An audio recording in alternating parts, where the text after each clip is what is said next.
This is Abnormal Entertainment.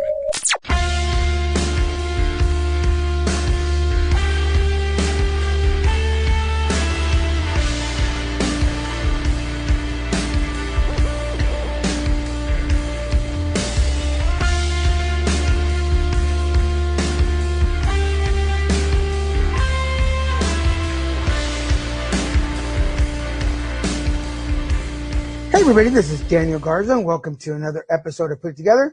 I'd like to start as usual thanking my producer, Mr. Kevin Moyers, for all his help and support. Thank you, sir. I'd like to invite everybody to check us out at abnormalentertainment.com. You can check all the shows on the network. I'm sure there's something there for you.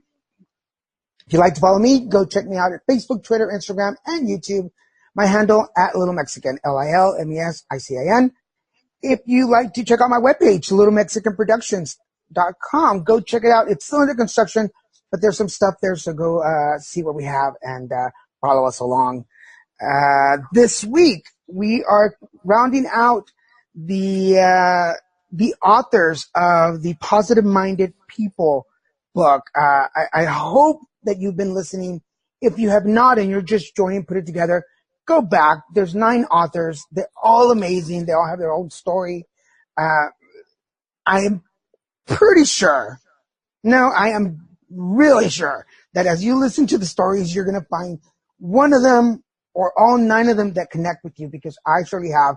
And this week we have, I'm going to butcher your last name, so I'm going to let you say it, Giana. How do you pronounce your last name? Cicchelli. Cicchelli. That was nowhere near where I was going to go. So I'm glad you said it.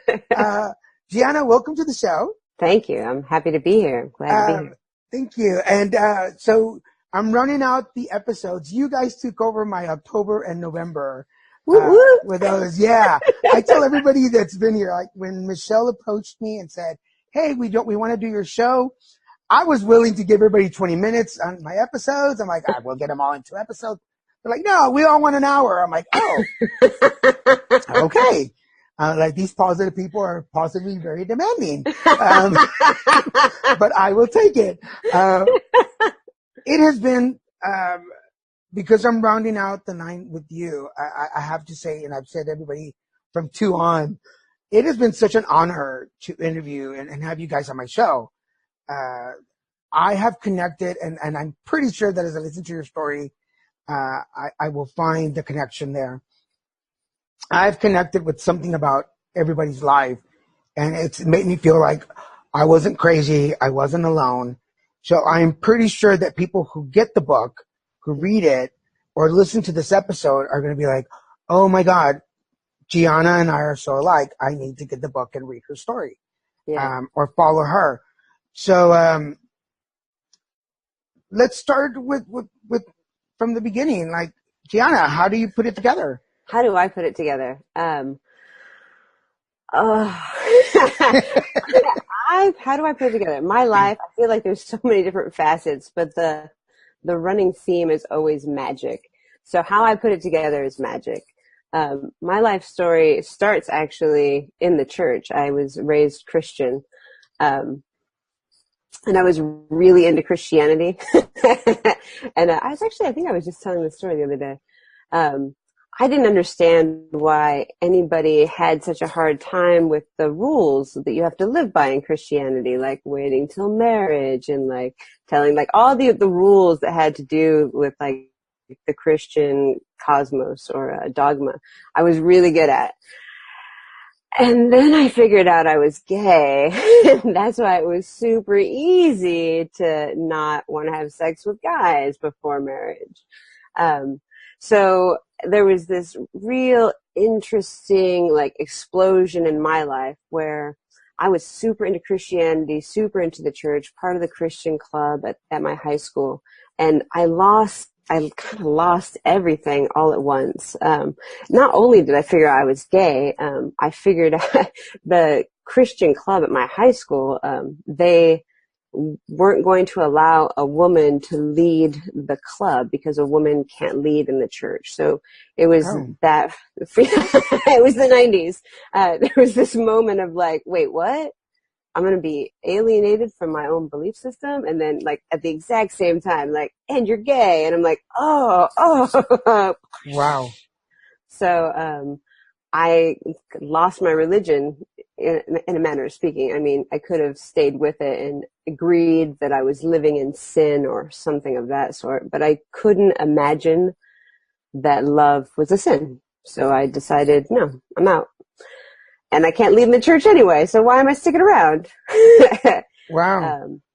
So it was this moment of losing my community, losing friends who suddenly, people were coming up to me and they're like, "Oh my God, is it true? I heard you were a lesbian, but that can't be true. You're such a good Christian." And I was like, "Well, I am a good Christian and I'm a lesbian." Like, so, I'm sweet and I'm savory. yeah, right. Look at me. I'm a trickster. So the people that I had interacted with and integrated with and been a real strong part of their community, I didn't feel that I fit with them anymore. I wouldn't say that I was living in sin. I wouldn't say that homosexuality was bad. So it was like losing, I guess it just is that losing everything, sort of like losing the foundation of my reality. And at that same time, it was like, all right, well, if this is over, then I'm going to have to like unlearn the fear of hell and the fear of the devil, because that shit is strong. Right. How am I going to sort of re-navigate my life without, like, I have to like shift my entire cosmos vision, like my entire reality has to shift in order to allow myself to exist as not living in sin, right? So I feel like it was a real tumultuous, like, time span through my 20s of, making bad decisions and dating bad people, as I tried to figure out things for myself. And then ultimately actually it was in my mid-20s that I found like a Wicca 101 class. And so I went to Wicca 101 and like I was really excited about magic. I was thinking, magic is this like, ooh, like magic, maybe magic exists. And there was a part of me that was really hopeful, and there was another part of me that just thought that like Wiccan beliefs were like a way of revolting against the patriarchal society. So like sort of like wishful thinking of magic, where, versus like my real desire to have magical experiences. So I started training with Wicca, and I want to say halfway through my training, I had a legitimate experience of magic that sort of blew my mind. Wow. At the time, it was something tiny. It was something so tiny. But it was that first seed that was like, no, this is legit. This is something you can explore further. And so as I delved into learning magic, it was easier for me. I mean, I can't imagine somebody who hasn't already lost their entire foundation being able to turn away from something that's so adamantly against these beliefs without having like tremendous amounts of like fear or worry. I mean, I the utmost respect to anybody who does change their religion without being forced to, in a manner of speaking. Right. Yeah. So I'd already been like, well, if hell does exist, it's going to be me and all my friends, la, la, la. I think we've all used that one. I ordered the chicken. Yeah, right, exactly. So, and then, as I progressed further and further into the magical lifestyle, it became more unlearning, not just, quippy remarks, but like unlearning this fear, this reality that was based on fear, and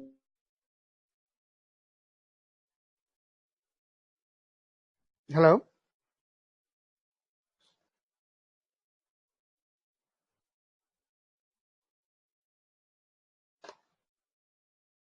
I'm swinging through by my phone, so it should work.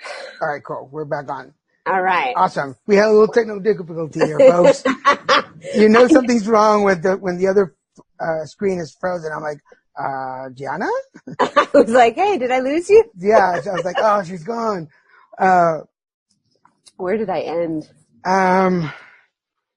Did I finish the story? Well, we were talking a little bit about your foundation, and I guess this is a good time to like kind of ask you some questions, because I was raised Catholic and conservative, Hispanic, Catholic, the trifecta of like, you're not supposed to do anything bad. But Yeah. I kind of like you, and in a similar way, I was the good boy because I didn't get in trouble. I didn't do anything bad. I was so respectful to girls. I never, and I'm like, well, of course, I don't want to do anything with them. But I wasn't really sure of that. So I think for a lesbian in a very religious, setting, it would be easy to be the good girl because you're never going to get in trouble. Like, Right, exactly. There's no way of getting the other girl pregnant, so you're kind of good on that one. But then you find out that, especially Catholics too, like as a female, you have your place, and it's not at the big people table, like right. Because I get this feeling that you were like a natural born leader girl, as a kid, and to somehow be told that, well, yeah, you can be anything you want, just not here. Yeah. How did that? What imprint did that have on you as a kid? It was interesting is that I didn't know I couldn't be a leader until high school, right? Like it wasn't until that moment in high school that I was like, wait, what? It was as if I hadn't been paying attention or like willfully ignorant of like the obvious paradigm of like patriarchy in the church. Like I get that, but but I'm me and I'm a leader and like, I'm gonna shift the tide. Like here I am, woo, So at that moment when we had all voted for a woman to take over, the Bible study, the high school Bible study.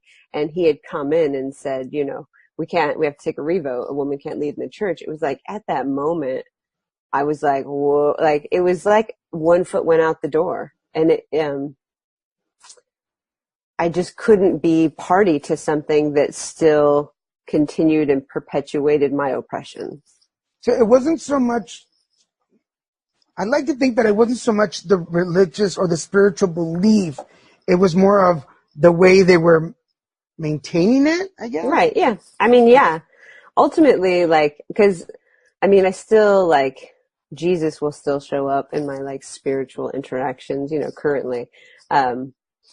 So I still have some of those religious and spiritual understandings of the mythos and belief system of Christianity. And I, in my conversations with God, I just said, the dogma of how you are presenting yourself in this time period means you're the only one. And while I understand that theoretically, I'm going to go check out some of these other deities because they're pretty cool too. And it seems to give a wider understanding of multicultural experience of reality.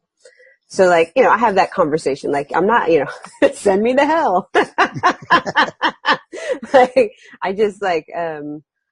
I have the relationship with the deities as I knew them as a child, but I can't adhere to the rules in which they are practiced in this time period. Got it. It's like I tell some of the folks that I've been talking to is I still love the ceremony. I love the pageantry. I love the traditions of going to Catholic Mass. I don't like the messages I don't like the messengers and their interpretation. But but my moment with God there, because I still cry at communion. When I was younger and going through my sexual identity crisis, I would cry because I was like, please take this away from me. I want to be like everybody else. and now it's that communion moment is my moment to be with God and go, I still accept you in my life, regardless of what other people say. You're still part of my life. And that to me is I still cry. It's So you talked about foundation, and I'm very big on the foundation of things. I always believe that a good foundation is going to set you up for success no matter what. Right. You said it broke the foundation. Did it break it, or did it just shift it, or did you completely reassemble everything from scratch?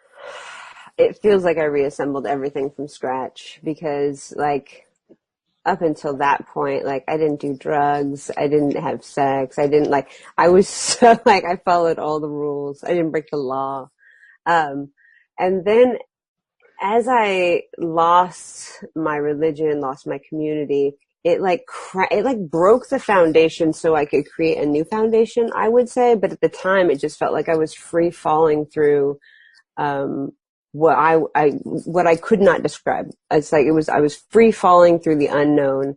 I didn't know where I was going. I only knew like my own personal truth. So I really want to say that it really broke the foundation for me. I mean, I still have like foundations that didn't break, but it broke like the real like foundation of who I was, who I understood myself to be, who I was in community.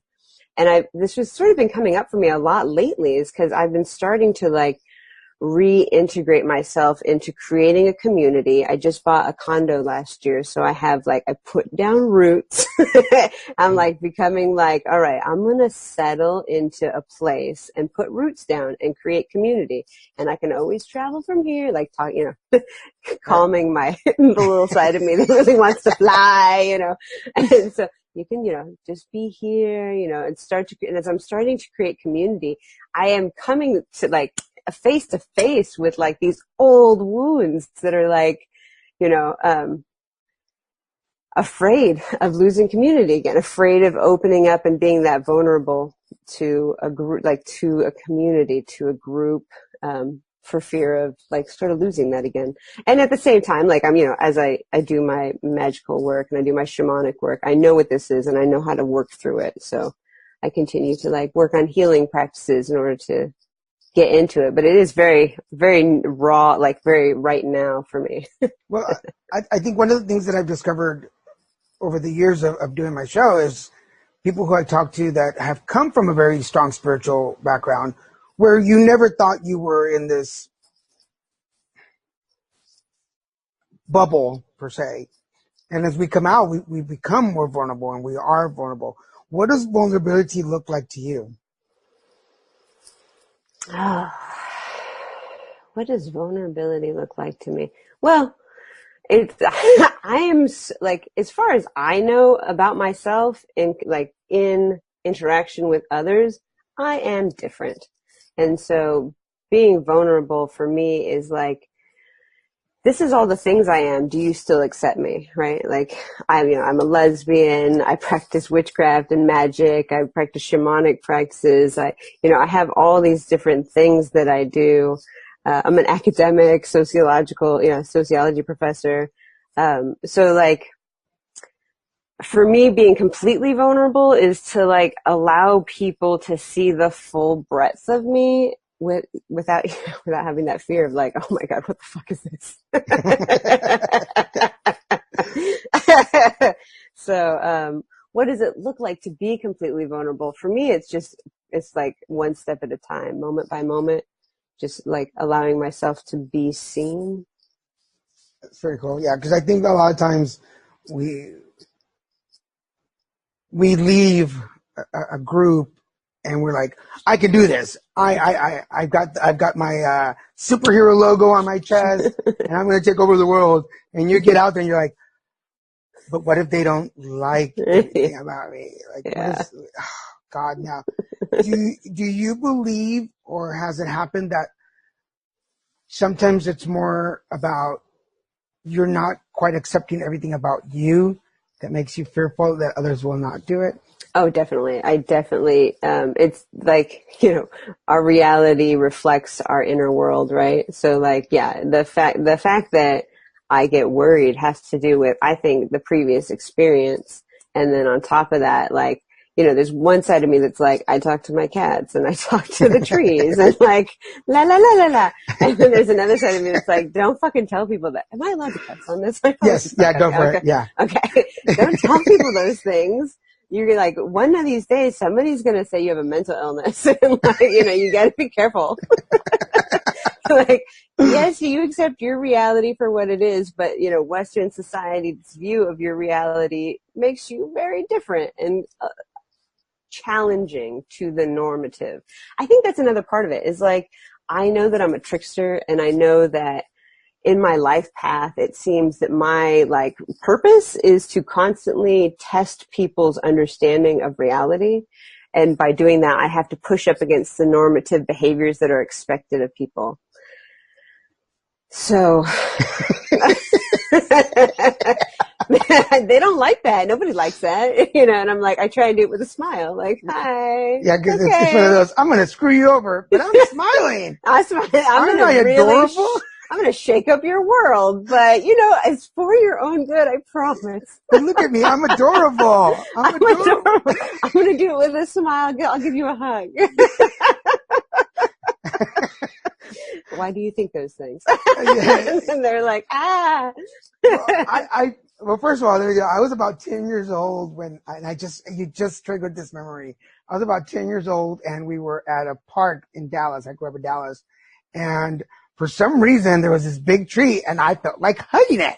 So I hugged it and I was just talking to the tree and like telling it how big it was. And you were such a big tree. Like, how did you get this big? And I turned around and all these kids, it was like a day camp thing for the summer. And I turn around and all the kids are watching me and they're like, why were you hugging the tree? I'm like, cause it asked me to. I don't know. Like, and ever since then they were like, we would be walking to the park for this day camp and they're like, are you going to hug a tree today? Like, if it asked me to, I don't know. Like, I don't think I ever did. I think I really got inside myself and I'm like, no, I'm not going to do that anymore. Right. So trees, don't talk to me, trees. I find it really cool that you have these, because I took sociology in college and I had to take it twice because I flunked it. But I think the lady didn't like me. I think the teacher didn't like me. She said, bitch, I did everything. And I took it twice and I took it from this guy and he passed me. He was like, oh my God, you're awesome. I'm like, I know.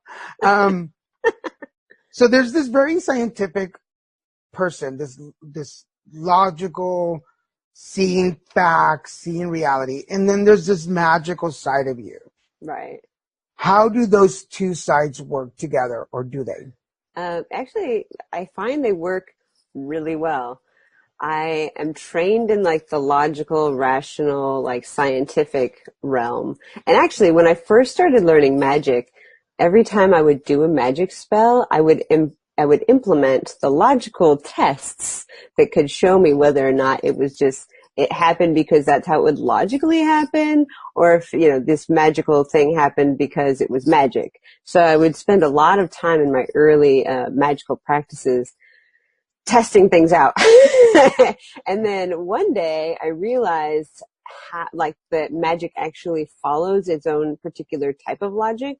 So once you understand the world of energy and interacting with that energy, you learn the logical rules and you can follow them and work with them. And then I was like, it was almost as if my magic became a really strong, like a lot stronger, because I'd stopped questioning it through the scientific realm and just allowed myself to experience it. Now in the scientific realm, it's sociology. So as I interact with the patterns and the data, my job, I'm not like a social researcher as much as I'm a professor. So I'm teaching people how to study society and how to see the patterns. So in that facility, my job is to make people question their reality. And in my magical facility, my job is to make people question their reality. So they actually kind of like go hand in hand. That's pretty awesome. Yeah. Yeah. I find like for me, like studying society, studying sociology, it's always my favorite part is unearthing those things that we in our culture believe to be like inherent or biologically determined and say like, no, look, see in this culture, they did it different. So it's not a biological thing as much as a sociological thing. And why would a society create that norm? What led to that pattern? How does that pattern manifest currently? It sort of detaches me from, consensual reality, which is like the job of the shaman, the job of the witch is to step out from consensual reality or, the normative reality and question everything and then interact, in the magical side, I interact with the energies, once I've stepped out. But in the sociological side, it's just a matter of stepping out and then sort of observing all the patterns and how they interact with each other. That's pretty cool. Yeah. I just for anybody listening out there, I did love sociology, especially having to do it twice. I learned a lot.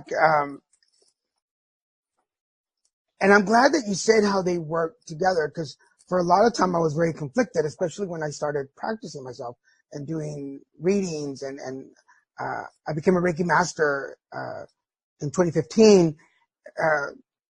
So working that into my logic, and then I would unwillingly put all my counseling and all my sociology learnings into it and be like, oh, okay, so if I do my readings in this way, it makes more sense to me and I can be a better help to other people. So does that make sense? Yeah. Yeah. So, Megan, so you're cool. You're so cool. Well, thank you. I appreciate it. I like you too. Thank you. Well, I am adorable. Right? I might punch you, but I'll do it with a smile. I'm going to remember that about you. So let's get into the book a little bit. So how do you come upon positive-minded people, and how do you get into the book?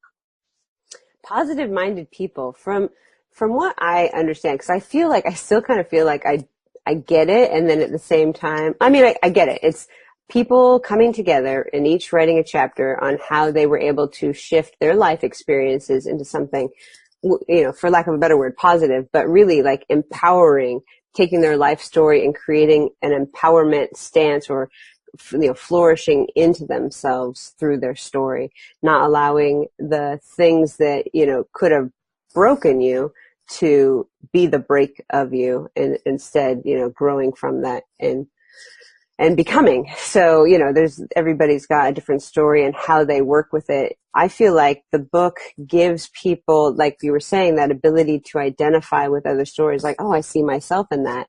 And then also you get like 9 different versions of how you can sort of rework your reality for your own benefit. Yeah. Right. Yeah.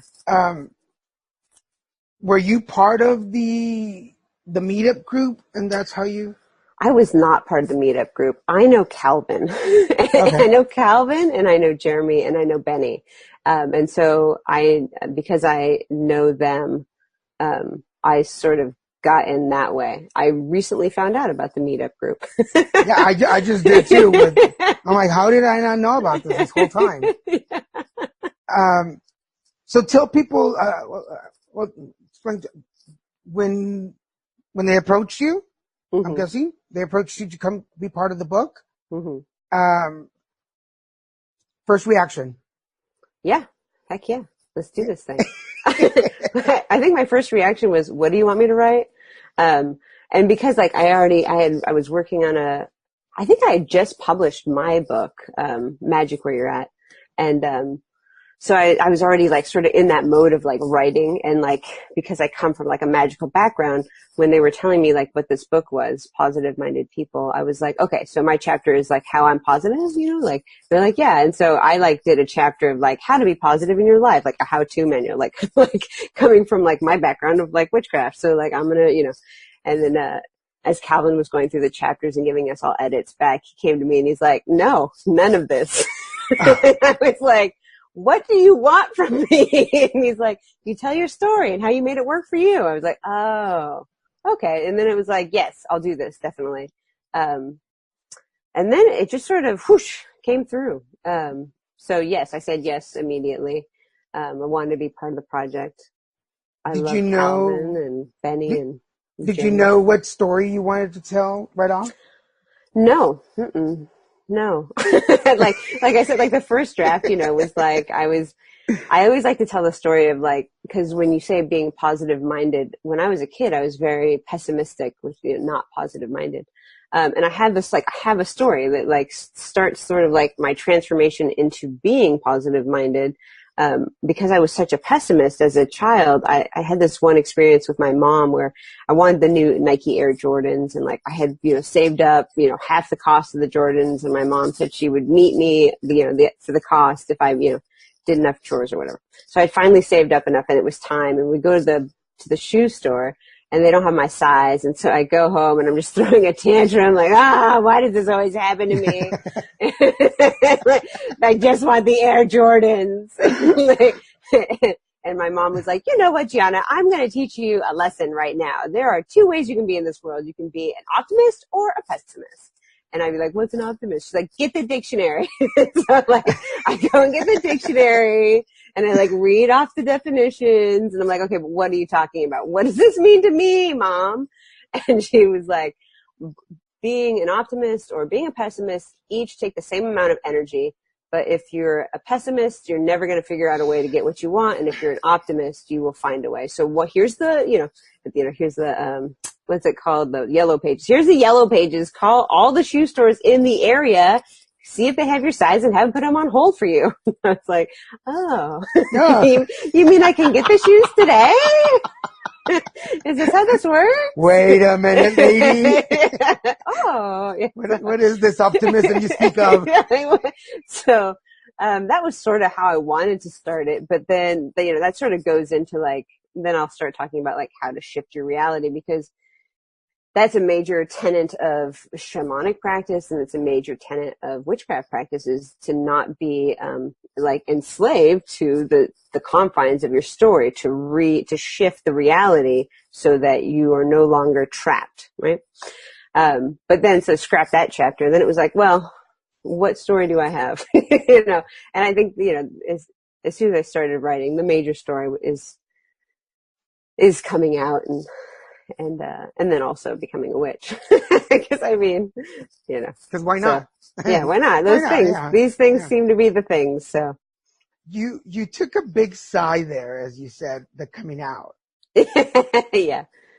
Why? I feel coming out is a continuous process, isn't it?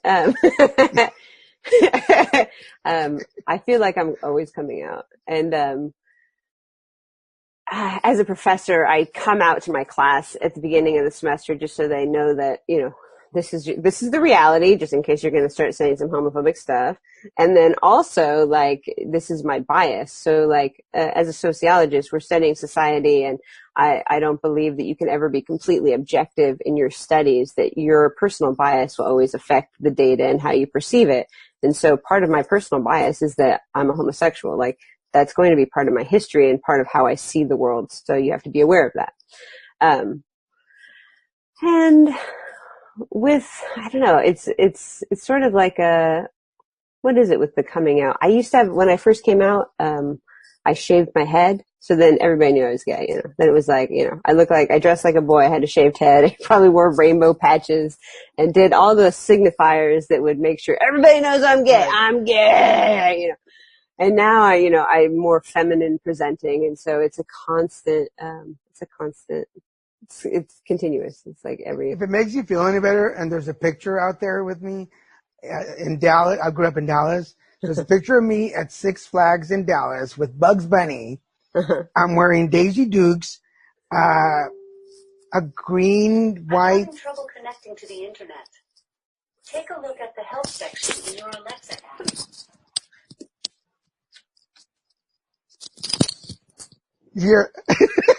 app. Her Alexa. Did your Alexa just go off too? She can't get onto the internet. She wants to inform me of her difficulties. I'm sorry. It's funny because our Alexa, which is right behind me here, our Alexa will all of a sudden on its own be like, I don't have that information. Or and we're like, nobody asked you anything. But my house is always full of energy, so I'm like, somebody's asking something. Exactly.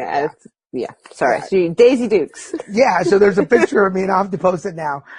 There's a picture of me in a wife beater, green or something, and I'm wearing my rainbow beads and a little baggy, just gay as gay could be. And I'm like 19, 20 years old, and still like I'm a gay. Yay! I'm a one-man parade. Let's walk through it. But as I got older, I started to just find my place in the spectrum, and I'm like, okay, this is me. Like, I really don't care sometimes. Right. And I always tell people, like, I'm not that gay. I'm like, I'm more of this gay. Yeah, right. Yeah. But so I get you. But you're talking about we're always coming out. I think that, and I'm going to go to your sociology side. Yeah. Do you believe, and what would be your thought on that everybody has a coming out story, whether they're gay or not? Just everybody has a revelation within them that they want to tell us about. Yeah, I would agree, actually. I mean, everybody's got various, like, there's always that moment, I want to say nexus, but I don't know if that's the right word, that like moment where like you realize something about yourself, and then you come out. So like, as in the witch world, we call it coming out of the broom closet. In the gay world, you're coming out of the closet. What other, I know there's a ton of closets that you can come out of, all the different closets.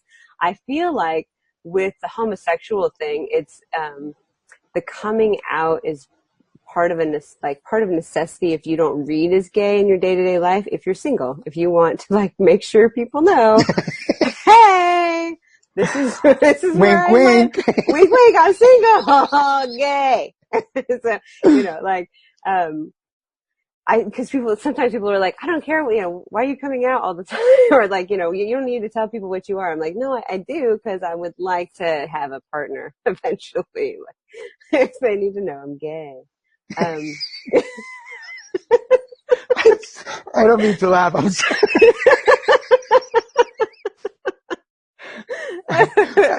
I just have this image of walking into a room. I'm gay. Right. There's like, just in case there's any single women in the room. Single women. Just like lesbian.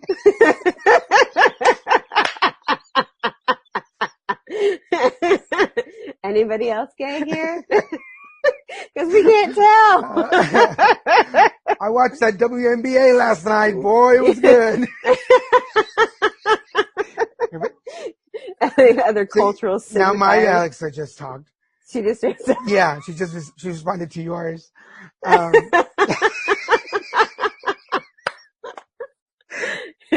I meet you in person, watch that's out gonna technology. I'm gonna be my joke is like, she's here. Lesbian walking in the door.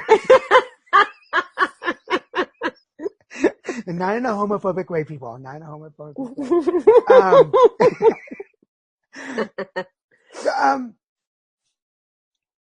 Because we keep talking about the magic side too, and I just realized my hair was all messy. How transitioning from the spiritual, like the good Christian girl, into the magical side, what was the challenge? Or was there? Well, actually, I'm glad you brought this up because it reminded me of something I wanted to say earlier. As I first started training in Wicca, one of the first thoughts was like, as we stand and face the east and call on the element of air. And as we're doing this, I'm like, this feels like church. And I had an immediate this feels like church. Where's the magic? So with the, when you were saying you love the ritual and the pomp and the acting of it, that is still very much present in the magical realm. What was my major difficulty? I would say we started calling on goddesses, and ironically, I had a lot of difficulty with like, what's a goddess? And like, as soon as the teacher, was saying like, okay, now I want you to imagine the goddess, like my inner voice laughed because I was so Christian that like the thought of a goddess was preposterous. And like, oh God, I was so like, and then I had this other, like my other inner voice was like, Giana, seriously? You're having a hard time with a female divinity? Like, why would that be? Like, why is that an issue? Think about that. And I was like, oh, like, whoa, like obviously my training, affected me more, is still very effective. So I need to sort of unlearn that. And as I started to try to visualize a goddess, my first like version was this like bizarre mixture between like Barbie and Jesus. And it was like what I don't even like, cause I didn't have any visual knowledge of goddesses. Like I'm sure I did if I knew that that's what I was looking at. Like I'm sure I'd seen Hindu sculptures, but I was so Christian that I never filed any of those visuals into like divinity, And so trying to like familiarize myself with a goddess, that was like, I think the biggest hurdle. And then like, once I was able to get past that, it was like, the unlearning hell thing. But I mean, I was already sort of doing that. It's a sticky one that shows up in odd ways. It like shows up occasionally in like different ways and different avenues. Okay.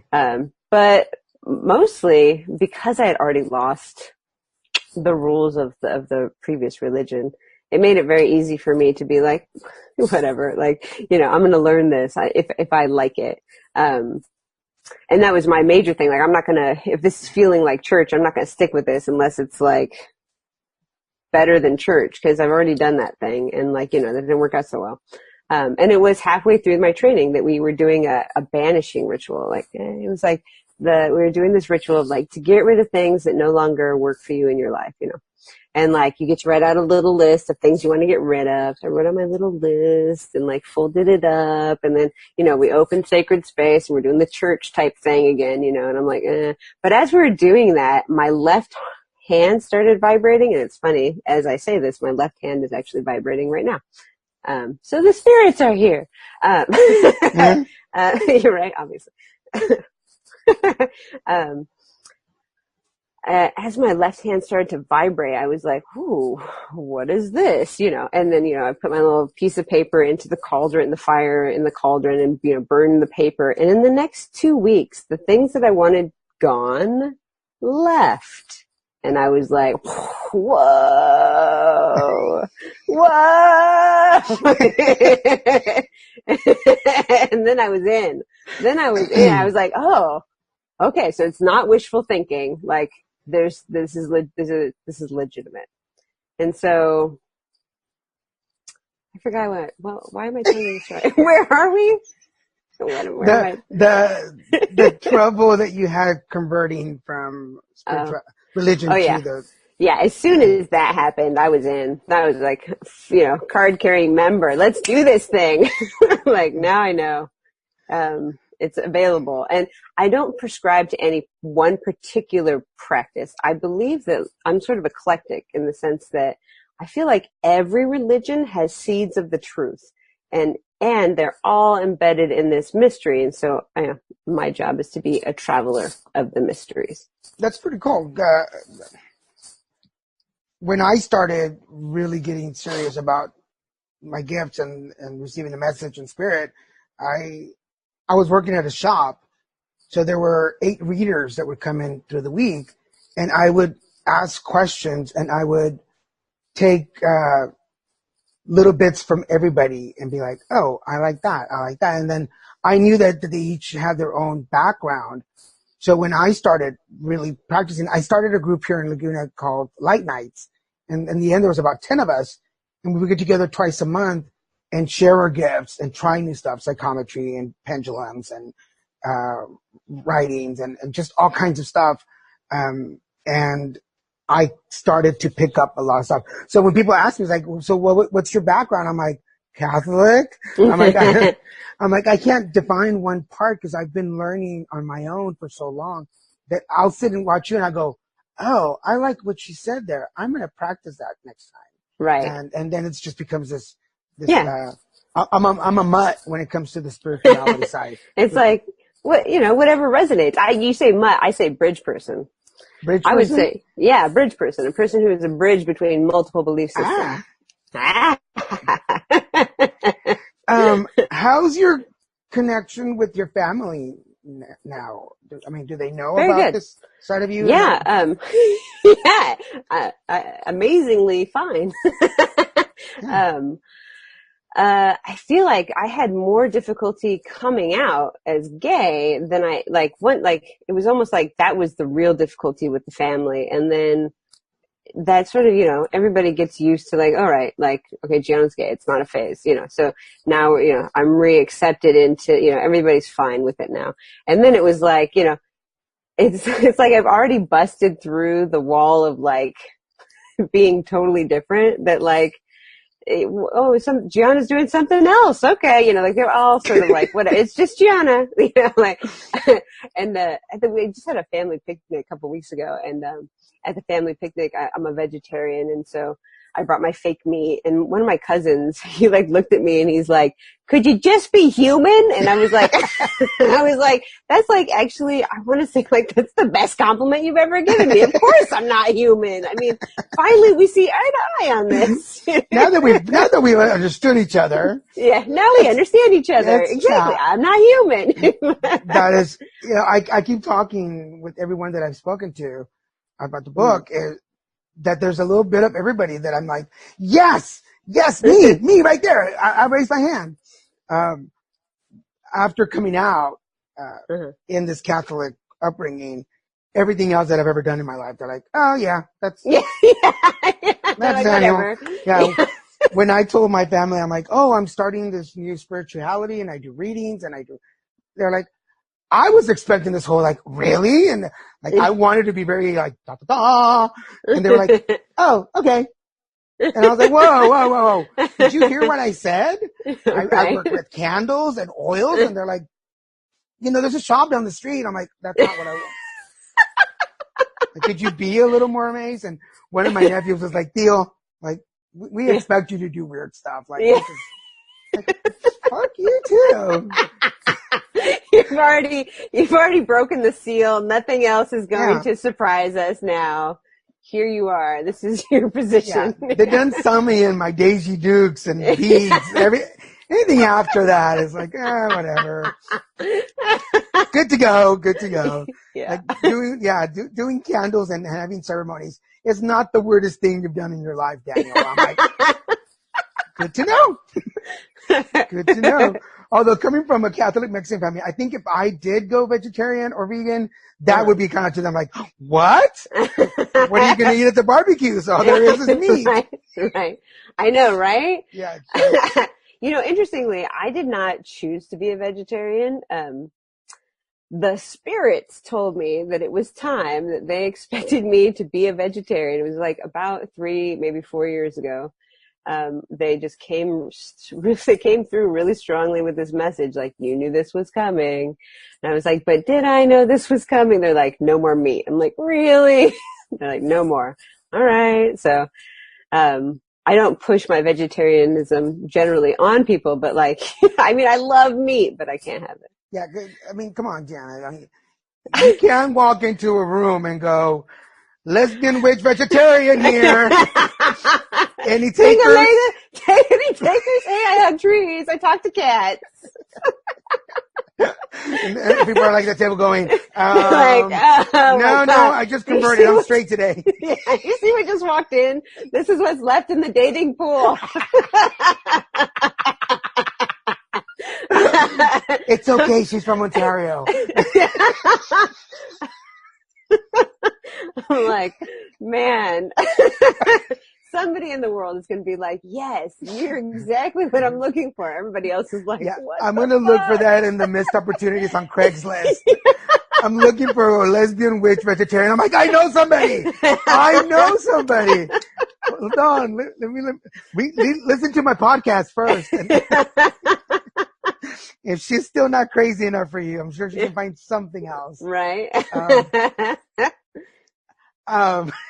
So we're getting to the point of our show where traditionally my guest will send out some words of wisdom to my listeners. So what words of wisdom would you like to share?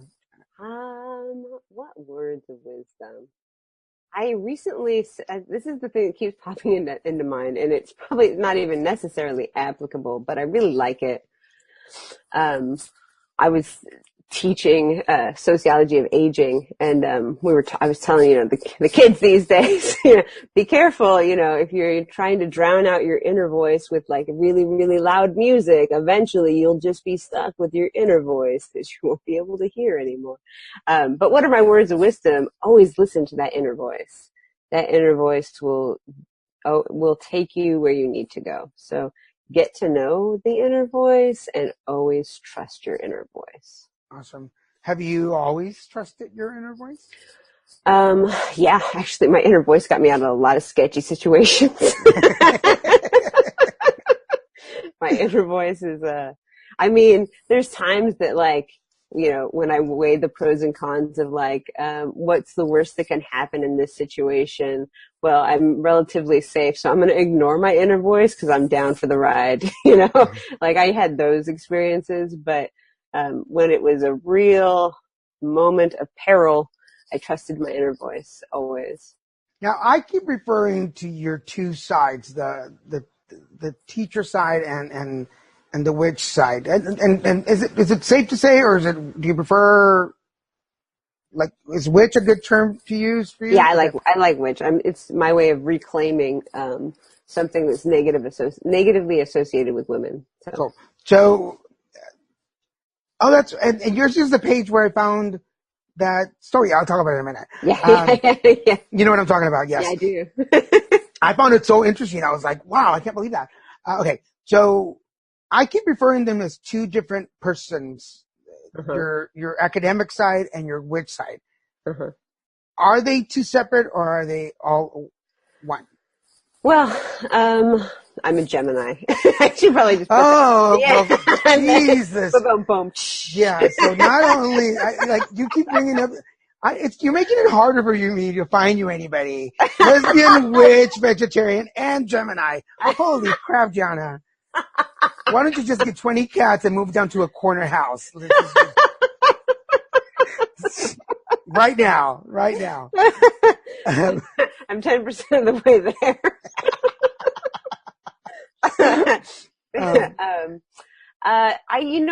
I was just telling you about being a bridge person. I believe I'm a bridge person. I'm a trickster. I'm a person who, sort of traverses the various like realities. So, again, it's sort of back to that thing of like, I'm forced to challenge people's norms. So like something that's always super funny for me. When I go and hang out with the witches, I'm a shaman. Like that's what they say, not me, right? I'm the shaman when I'm hanging out with the witches. When I go and hang out with the shamanic practitioners, I'm the witch. That's what they say. Okay.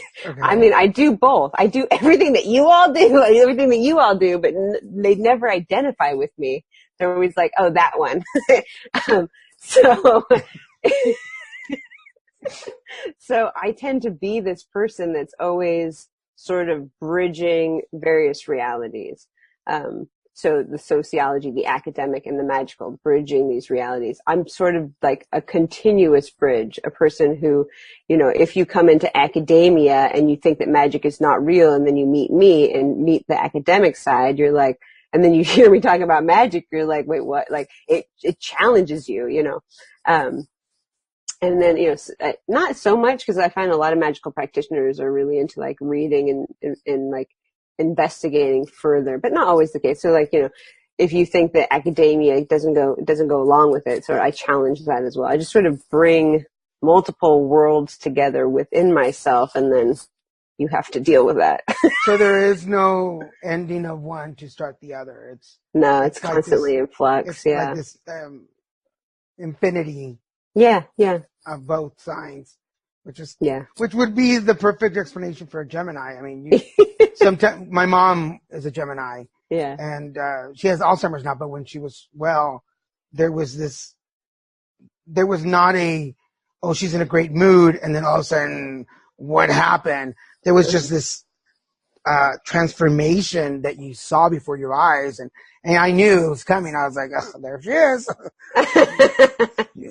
all I asked is, you want to go to the store? I didn't have to have a bitch session with you.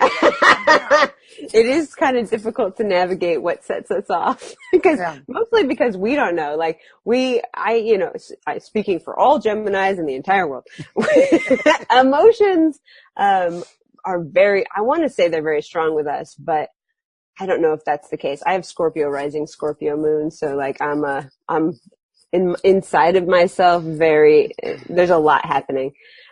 So we Geminis tend to be like, we can sort of like rationalize or like stay in a rational state of mind until like the wave of emotion comes over us. And then we're like, where the fuck did that come from?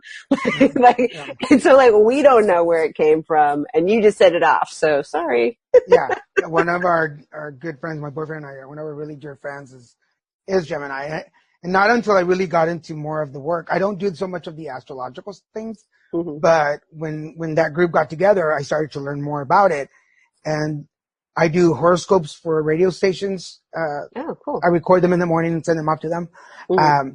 So now I do a Monday to Friday. So I'm always thinking about her.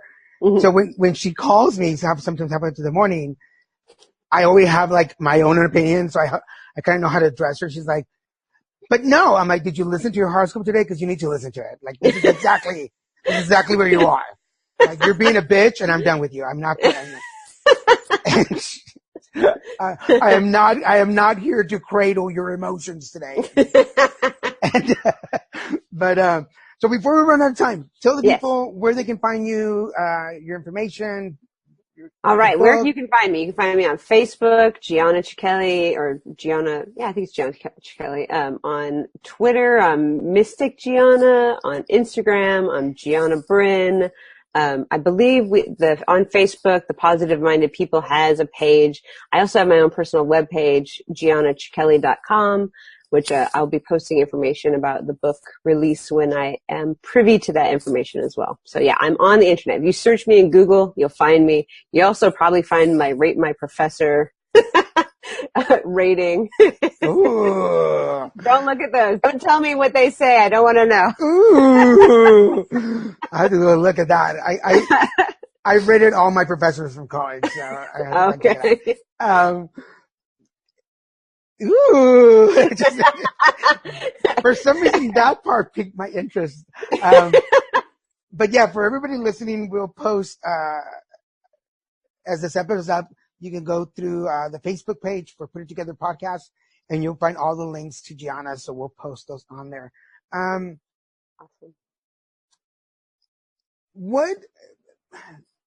Because all of you, all everything that encompasses you, evolves around people, their energy, their personalities. What have you learned about humans or humanity? Whew. Big sigh there, yeah. What have I learned about humanity? I try to focus on the interpersonal relations with humans because there is so much beauty and understanding and love when we interact face to face. I try really hard to be optimistic about humanity as a whole, but it seems to me like basically like I'm constantly working on coming from the heart space. Like it's a work in progress. I'm always trying like when you're psychic, when you're reading people, sometimes you see some shitty ass shit and you have to see it through compassion. You have to try and see how that would be created through a person's experiences. And I try to do that as well for like humanity as a whole. I know there's a lot of like good work being done in humanity.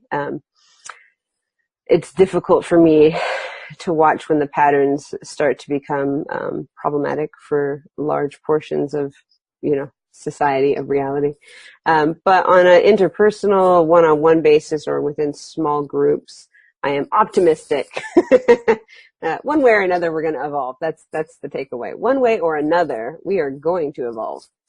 And now because I'm more about the energy. I trust my intuitive side to guide me to positive energy or negative energy, and I tend to not like to be around the negative part. But I know that for me to grow, I need to be able to push myself through it and understand it. Because everybody's going through their own shit. Right. So, right. How much, and I think you're the perfect person to ask this, how much of our energy is affecting the world around us? Oh, all of it. Yeah. Oh, yeah. Now I see what you're saying. Yeah. Our energy, our thoughts. Like I was just talking to a friend recently, who's sort of new to her psychic ability-ish. And she was worried that she was being too invasive in reading people. And I was like, no. Like, don't worry about that. Like, most people don't know you're reading them. Like, the only time I kick you out of my head is if I want privacy. But otherwise, you know, it's free and open. And then as I was saying that, I was like, most people are just like, la, la, la, la, la, la, la, la, la, la, la, la, in their heads all the time. Nobody takes responsibility for their thoughts because they think that they are disconnected from reality, that they're just thoughts that they're having in their head. But thoughts affect people. Thoughts affect your reality. Thoughts have energy. And so, we are creating this reality, and you know, what is it? Be the change you want to see in the world, right? Correct. So you have to just have it be a daily sort of journey, a daily mission to not keep control, take responsibility for your inner world and realize it affects your outer world.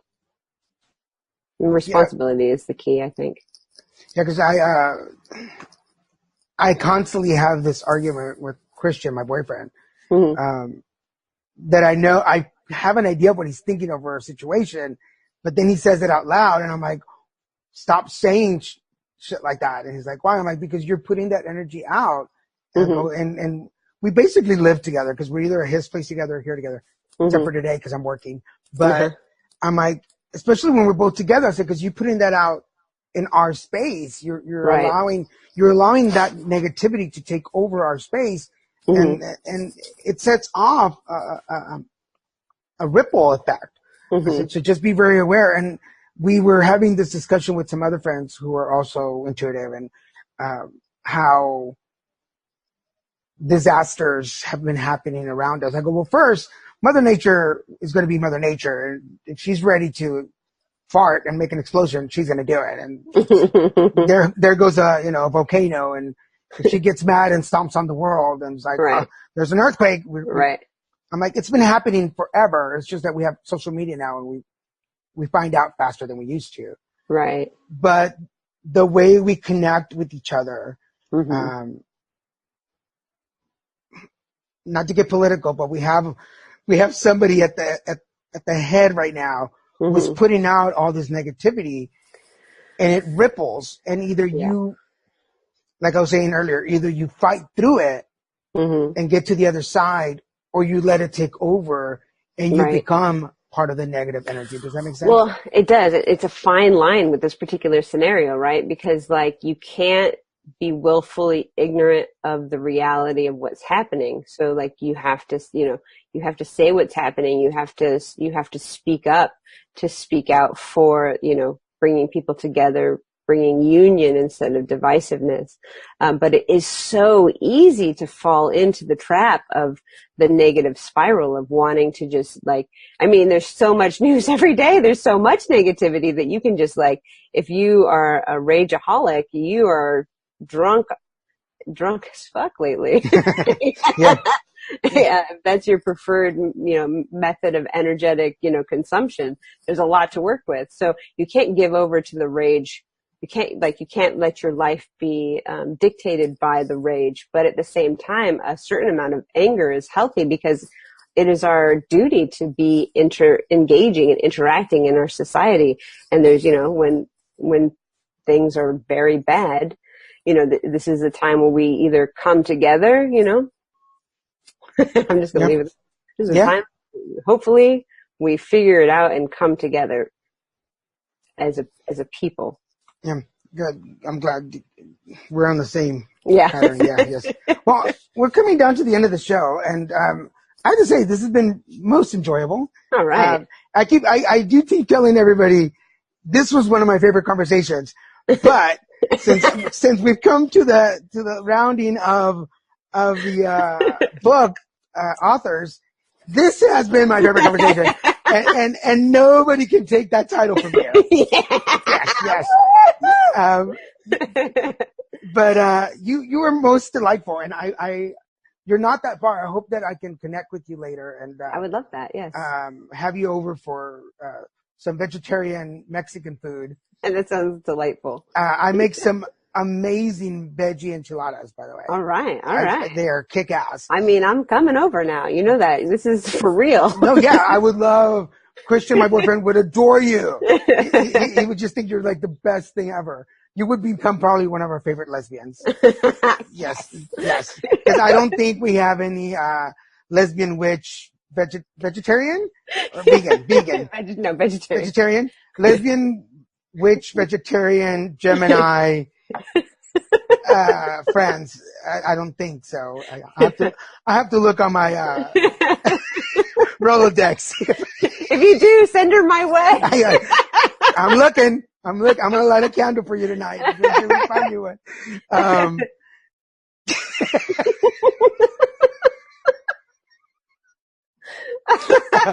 Oh my God, this is too hilarious. But thank you so much for being on the show. My pleasure. Thank you for having me. I hope this was good for you. It was. Yeah, thank you. Don't hang up. Let me say goodbye to everybody. So, folks, we are rounding out the conversation with the positive-minded people. Thank you. I knew that. God, go figure that after 9 episodes, I would know who I'm talking to. Folks, this has been Giana. Say your last name again. Cicchelli. Thank you. Cicchelli. Giana Cicchelli, with, as we raise the Italian hands in the air from, Positive-Minded People. Please go check it out. The book is out. You can find it in any of your favorite, book outlets, Amazon, Barnes & Nobles. Go check it out. The links will be on our Facebook page along with all the links so you can find her.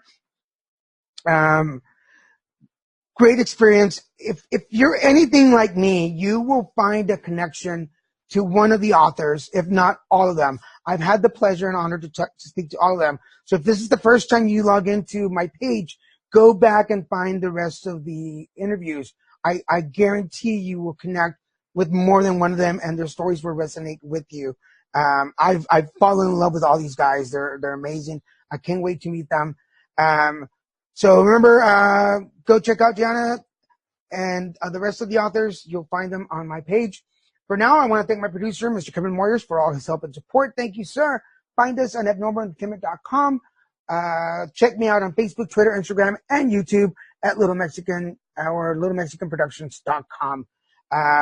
For Giana, this is Daniel Garza saying, hey, put it together. I'm feeling the way that I'm feeling myself. Fuck everyone else. Gotta remember that nobody's better than anyone else here. You need some time to think it over. Look what they do to you. Look what they do to me. You must be joking if you think that either one is free here. Get up off your knees, girl. Stand face to face with your God. Find out what you are. Hello, my name is human. Hello, my name is human.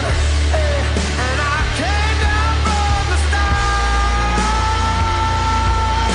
Hello, my name is human.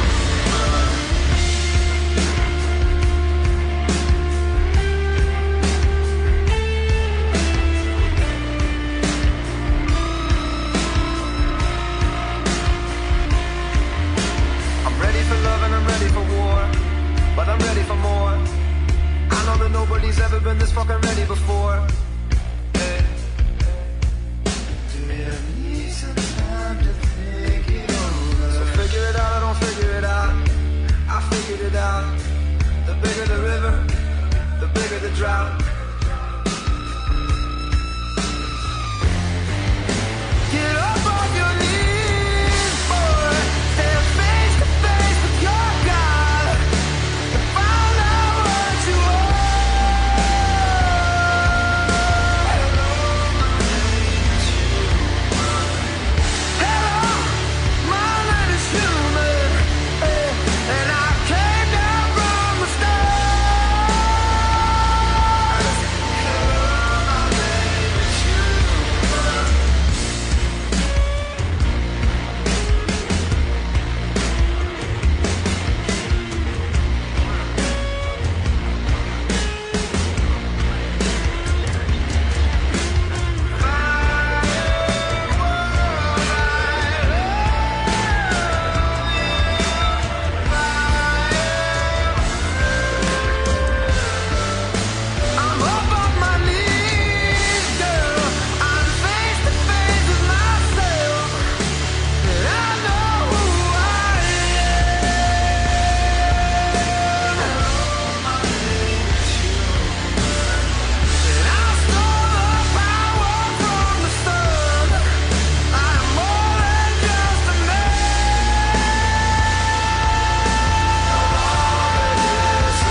Subscribe to Put It Together on iTunes, Stitcher, and at abnormalentertainment.com/putittogether. Find Put It Together on Facebook and tweet Daniel at Lil Messican, LILMESICAN. And for more podcasts, comics, books, movies, and more, head to abnormalentertainment.com. You've been listening to the Abnormal Entertainment Network.